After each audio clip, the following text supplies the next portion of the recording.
नमस्कार, आप देख रहे हैं ईस्टर्न स्काई मीडिया समाचार बुलेटिन के साथ मैं हूं स्वाति ढल।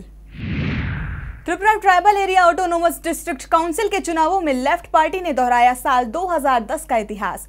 पूरी 28 सीटों पर मारा मोर्चा, कार्यकर्ताओं ने मनाया जीत का जश्न। विजय उत्सव की ये तस्वीरें हैं त्रिपुरा की, जहां टीटीएडीसी के चुनावों के ऐलान के साथ ही कार्यकर्ताओं ने जीत का जश्न मनाना शुरू कर दिया। सीपीआईएम ने अपने सभी सहयोगी पार्टियों के साथ मिलकर पूरी 28 सीटों पर कब्जा कर लिया है।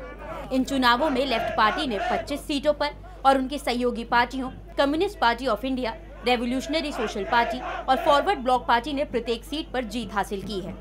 हालांकि इस बार लेफ्ट के वोट प्रतिशत में 9% की कमी भी आई है। चुनावी नतीजे घोषित होने के साथ ही सभी कार्यकर्ता और विजयी उम्मीदवार सड़क पर जीत का जश्न मनाने पहुंच गए। बाजे गाजे के साथ कार्यकर्ताओं का जोश भी साफ दिखाई दे रहा था। जीत से उत्साहित कार्यकर्ता कहीं झंडा लेकर जीत का जश्न मनाते दिखे तो कोई आतिशबाजी कर जीत की दिवाली मना रहा था। एक तरफ जहां जीत से लेफ्ट पार्टी और उनकी सहयोगी पार्टी के कार्यकर्ताओं का मनोबल बढ़ा है, वहीं अन्य पार्टियों खास तौर पर कांग्रेस के आत्मविश्वास को बड़ी चोट पहुंची है। राज्य के चुनाव आयोग के कमिश्नर एसके राकेश ने बताया कि एडीसी चुनावों में कांग्रेस पार्टी खिसक कर 5वें स्थान पर पहुंच गई है, जबकि बीजेपी और आईपीएफटी जैसी पार्टियों के वोट बैंक में बढ़ोतरी दर्ज की गई है। 3 मई को एडीसी के चुनाव हुए थे, जिसमें 175 उम्मीदवारों ने अपनी किस्मत आजमाई थी। बता दें कि साल 1982 में 30 सदस्यीय टीटीएडीसी का गठन त्रिपुरा में जनजातीय समुदायों के राजनीतिक, आर्थिक और सांस्कृतिक हितों की रक्षा और संरक्षण के लिए किया गया था, जिसके 28 सदस्यों का चयन चुनाव के माध्यम से किया जाता है, जबकि शेष 2 सदस्यों को सरकार नियुक्त करती है। 28 seats were contested. All result for all 28 seats have been declared. Party-wise position. Okay. CPM candidates were victorious in 25 seats. RSP won 1 seat. Forward Bloc and CPI also won 1 seat each. If you are interested in the nearest rival, as per available information, in 5 seats BJP candidates were the nearest rival to the winner candidate. 7 seats INPT candidates were nearest rival to the winning candidates, and remaining 16 seats IPFT candidates were the nearest rival to the winning candidates. Tripura ADC चुनावों में बड़ी जीत हासिल करने पर CPIM के secretary ने सभी का धन्यवाद करते हुए विपक्ष पर साधा निशाना। कहा विकास की हुई जीत। वही जीत से बौखलाई कांग्रेस ने राज्य सरकार और चुनाव आयोग पर लगाए मिलीभगत के आरोप। Tripura tribal area autonomous district council के चुनावों में लेफ्ट पार्टी ने एक बार फिर क्लीन स्वीप मारकर इतिहास दोहराया है। इस ऐतिहासिक जीत पर सीपीआईएम के प्रदेश सचिव बिजनधर ने राज्य की जनता का धन्यवाद करते हुए सभी विजयी उम्मीदवारों का स्वागत किया है। इस दौरान धर ने विपक्षी पार्टियों पर जमकर निशाना साधा। उन्होंने कहा कि विपक्ष ने पार्टी को बदनाम करने के लिए कई हथकंडे अपनाए, लेकिन जनता ने विकास को सराहा है। বামফ্রন্টের উপরে ন্যস্ত করেছেন এডিসি এলাকার ভোটাররা, তাদের সকলকে বামফ্রন্টের তরফে ধন্যবাদ, অভিনন্দন জানাচ্ছি। त्रिपुरा में एडीसी चुनाव के नतीजों के साथ ही सियासत भी गर्माती नजर आ रही है। कांग्रेस विधायक रतनलाल नाथ ने राज्य निर्वाचन आयोग पर सीपीआईएम पार्टी से मिले होने के गंभीर आरोप लगाए हैं। रतनलाल नाथ ने राज्य निर्वाचन आयोग पर निशाना साधते हुए कहा है कि आयोग ने सत्तारूढ़ पार्टी के समक्ष खुद को आत्मसमर्पित कर दिया है। वहीं लेफ्ट पार्टी को आड़े हाथों लेते हुए नाथ ने कहा है कि वाम दलों ने लोकतंत्र की हत्या कर दी है। सिर्फ इतना ही नहीं, नाथ ने तो यहां तक कह दिया कि सीपीआईएम और अन्य वाम दल स्वतंत्र और निष्पक्ष तरीके से कभी चुनाव जीत ही नहीं सकते।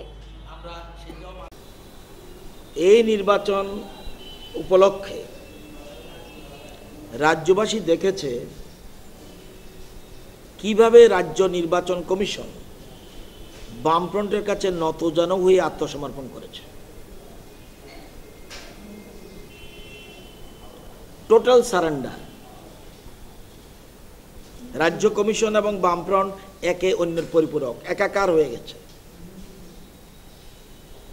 নির্বাচন কমিশন হেড অফিস কি মেলার মাঠ নাকি গুরকা বস্তি বলা মুশকিল। এই নির্বাচনে राज्येर गणतांत्रिक प्रक्रिया के ভোট চোররা তথা সিপিএম দল আবারও চরম প্রহসনে পরিণত করেছে। কোনোদিনই ওরা ফ্রি ফেয়ার ভোটে কোনোবার জিতেনি, কোনোদিন জিতেনি। আবারও ওরা প্রমাণ করেছে এটা একটা চরম প্রহসনে পরিণত করেছে। গণতন্ত্রকে ওরা জবাই করেছে, গণতন্ত্রকে কবর দেওয়া হয়েছে ত্রিপুরার মাটিতে। এবার যা হয়েছে অতীতের সব কিছুকে ওরা ম্লান, সব কিছু ছাপিয়ে গেছে, এক কথা নজিরবিহীন। এটা রাজ্যের জন্য আগামী দিনে অশনি সংকেত, রাজ্যের জন্য বিপজ্জনক এবং ভয়ঙ্কর। কি হবে বলা যায় না। রাজ্যবাসী শঙ্কিত এবং ভীত কি হবে। প্রশাসন যন্ত্রকে নগ্নভাবে ব্যবহার করেছে। अरुणाचल प्रदेश के पूर्व वित्त मंत्री कालिको पुल ने खुद पर लग रहे आरोपों पर सफाई देते हुए राज्य सरकार पर घटिया राजनीति करने का आरोप लगाया है। पुल ने कहा है कि राज्य सरकार ने बदले की भावना से उन पर बेबुनियाद आरोपों की झड़ें लगा दी है। अरुणाचल प्रदेश के पूर्व वित्त मंत्री कालिको पुल ने अरुणाचल प्रेस क्लब में एक प्रेस कॉन्फ्रेंस के दौरान राज्य सरकार पर यह आरोप लगाया है कि वित्तीय संकट से राज्य की जनता का ध्यान भटकाने के लिए उन पर गंभीर आरोप लगाए जा रहे हैं। जब अभी पूरा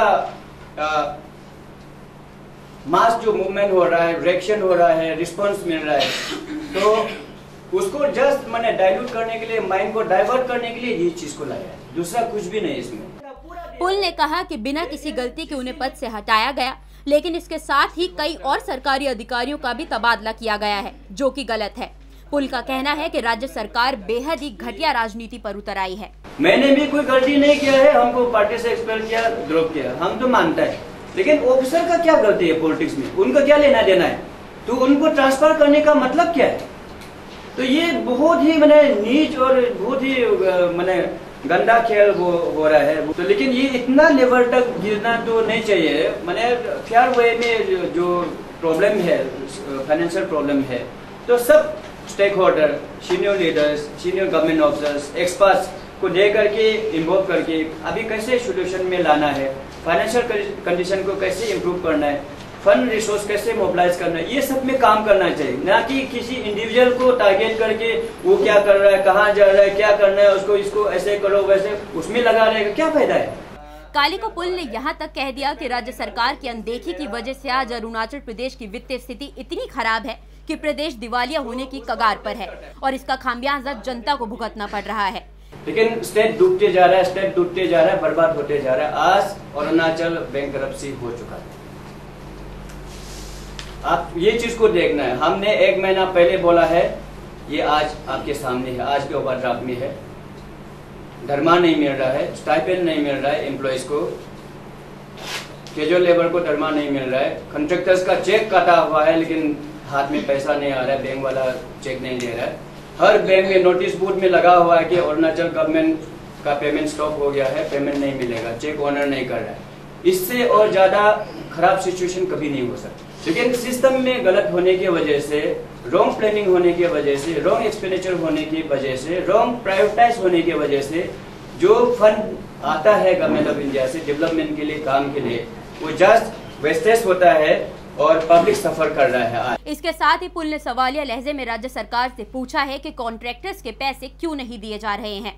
कि बोल रहा है कि 6 पे कमीशन की वजह से सारा डेवलपमेंट का फंड जो है सैलरी वेजेस में चला गया। ये बिल्कुल गलत है। सेंट्रल गवर्नमेंट का स्पेसिफिक फंड वर्क का एजेंस में जो आया है, वो पैसा को काम क्यों नहीं करा रहा है, कॉन्ट्रैक्टर पेमेंट क्यों नहीं दे रहा है, ये हमारा क्वेश्चन है। आपको बता दें कि कालिको पुल ने राज्य सरकार पर वित्तीय कुप्रबंधन का आरोप लगाया था, जिसके बाद प्रदेश सरकार ने उन्हें पार्टी से 6 सालों के लिए निष्कासित कर दिया था। मणिपुर के पालेल में हुए गोलीकांड से गुस्साई भीड़ आरोपियों की गिरफ्तारी की मांग को लेकर कर्फ्यू के दौरान सड़क पर उतर आई। भीड़ पर काबू पाने के लिए पुलिस को आंसू गैस के गोले छोड़ने पड़े। पुलिस कार्रवाई में 2 महिलाओं समेत 7 लोग जख्मी हो गए हैं। मणिपुर का पालेल गांव बुधवार को जंग के मैदान में तब्दील हो गया, जब मंगलवार को हुए गोलीकांड से नाराज भीड़ आरोपी की गिरफ्तारी की मांग को लेकर कर्फ्यू के दौरान सड़क पर उतर गई। इस दौरान प्रदर्शनकारियों को रोकने पहुंची पुलिस की उनसे भिड़ंत हो गई। इन पर काबू पाने के लिए पुलिस को आंसू गैस के गोले दागने पड़े। पुलिस कार्रवाई में 2 महिलाओं समेत 7 लोग जख्मी हो गए हैं। दरअसल ये लोग मंगलवार को हुए गोलीकांड की घटना से नाराज थे। मामला रात 9 बजे का है, जब पालेल गांव के कुछ लोग पालेल और आईमोल सेतु गांव के बीच एक जगह पर स्थानीय पूजा में भाग लेने पहुंचे थे। तभी कुछ अज्ञात बदमाशों ने उन पर गोली चला दी, जिसमें से एक व्यक्ति की मौत हो गई, जबकि 4 लोग जख्मी हो गए। घटना के चश्मदीद एसडीओ क्लब के सेक्रेटरी सचिन का आरोप है कि आईमोल गांव के 3 बदमाशों ने इस घटना को अंजाम दिया है। इस कांड के बाद तनाव की स्थिति को देखते हुए थाउबल जिले के मजिस्ट्रेट ने कई जगहों पर कर्फ्यू लगा दिया था। वहीं दूसरी तरफ प्रदर्शनकारियों ने साफ कर दिया है कि जब तक हमलावरों की गिरफ्तारी नहीं होती, वो आईमोल गांव के लोगों को पालेल में दाखिल नहीं होने देंगे। प्रदर्शनकारियों ने राज्य सरकार से मांग की है कि वो पीड़ितों के लिए मुआवजा प्रदान करे। साथ ही इनकी मांग है कि जिन लोगों ने पूजा स्थान को नुकसान पहुंचाया, वो इसकी भरपाई करें। ईटानगर के बैंक्वेट हॉल में अरुणाचल प्रदेश का पहला wine product Arun kiwi wine का उद्घाटन किया गया। राज्य के मुख्यमंत्री नाबम तुकी ने तमाम राजनीतिक हस्तियों की मौजूदगी में वाइन का उद्घाटन किया था। ईटानगर के बैंक्वेट हॉल में फ्रूट प्रोसेसिंग पर 1 दिवसीय राष्ट्रीय कार्यशाला का आयोजन किया गया था। इस दौरान प्रदेश के पहले wine product Arun kiwi wine का उद्घाटन भी किया गया। समारोह में कई राजनीतिक हस्तियों ने शिरकत की थी, जिसमें राज्य के मुख्यमंत्री नाबम तुकी समेत कृषि बागवानी मंत्री चौना मैन और बागवानी विभाग के संसदीय सचिव मुच्चू मीथी शामिल थे। अरुण कीवी वाइन को अरुणाचल प्रदेश में उगाई जाने वाली कीवी और पुणे से आने वाले क्रेस्ट फूड से मिलाकर बनाया जाता है। ये पूरी तरह से ऑर्गेनिक होती है और सेहत के लिए फायदेमंद भी। मुख्यमंत्री नाबम तुकी ने प्रदेश में पहले वाइन प्रोडक्ट के उद्घाटन को राज्य के बागवानी विभाग के लिए ऐतिहासिक क्षण बताया। इसके साथ ही नाबम तुकी ने अरुण कीवी वाइन के प्रचार पर भी बल दिया, ताकि स्थानीय उत्पादकों को ज्यादा से ज्यादा लाभ पहुंच सके और राज्य की आर्थिक स्थिति भी बेहतर हो सके। ये अरुणाचल में एक हिस्टोरिक ओकेजन है। पहला बार अरुणाचल का प्रोडक्ट से, अरुणाचल का नाम में और अरुणाचल के लिए यहाँ लॉन्च होने जा रहा है। और ये अरुण कीवी वाइन ये बहुत छोटा है, लेकिन बहुत बड़ा काम होने वाला है आगे में। तो ये शुरुआत होने से स्टेट के लिए भी पैदा होगा और हमारा लोगों के लिए भी बहुत इनकम सोर्स मिलेगा और बिजनेस मिलेगा, और इससे बहुत बड़ा नाम भी होगा प्रदेश में। और अभी पावर पॉइंट प्रेजेंटेशंस में दिखाया, जो कीवी वाइन के साथ साथ ऑरेंज का भी हो सकता है और भी अन्य फ्रूट्स जो यहाँ पैशन फ्रूट्स जो भी अरुणाचल में पैदा होगा, उसका भी वाइन में या बदल सकते हैं। वाइन सिर्फ नहीं है, वाइन का अलावा जूस में भी बनेगा और अनेक बेवरेज आइटम से बन सकते हैं। तो ये एक अच्छा शुरुआत है और इससे फ़ायदा होगा हम सबको। इसका पॉपुलरिटी ज़्यादा कराना होगा, पब्लिसिटी ज़्यादा कराना होगा। ये मार्केटिंग करते हैं, तो ऐसा भी हम लोग अभी करना पड़ेगा। जब अरुणाचल का नाम आ गया, in every citizen the Arunachal Pradesh has to speak about Arun kiwi wine in everywhere. जहाँ जहाँ जाएगा, जहाँ पार्टी देगा, जहाँ कोई भी कॉमन प्लेटफॉर्म मिलेगा, वहाँ हम लोग उसका पॉपुलरिटी बढ़ाना पड़ेगा, ताकि ये हमारा जो प्रोडक्ट को सेल अच्छा हो। अगर सेल अच्छा होगा तो हमारे यहाँ जो एक्टिविटीज़ है ज़्यादा बढ़ेगा, फार्मर्स को बहुत बड़ा फायदा मिलेगा। हर गांव में जहाँ जहाँ उसका कीवी, ऑरेंज और ग्रेप्स, कोई भी जो भी माने प्रोडक्ट होगा अरुणाचल का, तो इसको हम लोग इस इंडस्ट्री में हम लोग बदल सकते हैं। जो ट्रेनिंग दिलाना होगा लोगों को सिखाना होगा, और एक्सपर्ट को यहाँ बुलाना होगा, या कहीं बाहर भेजना पड़ेगा तो बाहर भेजना होगा। मैक्सिमम ऑफिसर्स जो यहाँ का जो एंटरप्रेन्योर्स लोग बाहर जा सकते हैं सीखने के लिए, और यहाँ फार्मर्स को वहाँ से यहाँ गांव में आके यहाँ सिखा सकते हैं, स्टेट में आके सिखा सकते हैं। वो तरीका शुरू करिए तो ठीक होगा। तो कम्युनिटी फार्मिंग वो कर सकता है, प्राइवेट लैंड्स में कॉन्ट्रैक्ट फार्मिंग उसको लगा सकते हैं। उस हिसाब से जो लार्ज स्केल करना चाहता है जो लार्ज करेगा, कोई कम्युनिटी बेस में करना चाहे कम्युनिटी बेस फार्मिंग करेगा, और कोई इंडिविजुअली 1 हेक्टेयर 2 हेक्टेयर में इंडिविजुअली किसी को करना पड़ेगा वो फार्मिंग कर सकता है। Can government can support for giving them some lease land allotment या land lease system, LPC system government दे सकते हैं, या अदर क्लियरेंसेस जो लीगल रिक्वायरमेंट को फुलफिल किया जा सकता है। वहीं राज्य के बागवानी मंत्री चोना मैन ने बताया कि प्रदेश की 18 लाख हेक्टेयर जमीन कृषि योग्य है, लेकिन अभी तक केवल 1.6 हेक्टेयर जमीन का इस्तेमाल ही पूर्ण रूप से किया जा रहा है। चोना मैन ने राज्य को आर्थिक रूप से विकसित करने के लिए संसाधनों के बेहतर ढंग से इस्तेमाल करने का सुझाव भी दिया है। ये ऐतिहासिक इसीलिए है कि शुरू में अरुणाचल प्रदेश में जब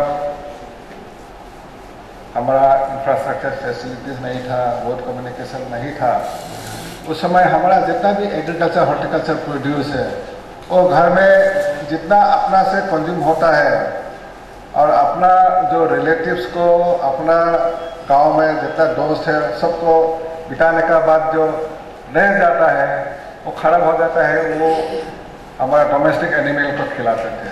वो मार्केटिंग का तो छोड़ो, उस समय ऐसा हालत था। तो आज हम कितना आगे आके आज हमारा अपना कीवी प्रोड्यूस हो रहा है।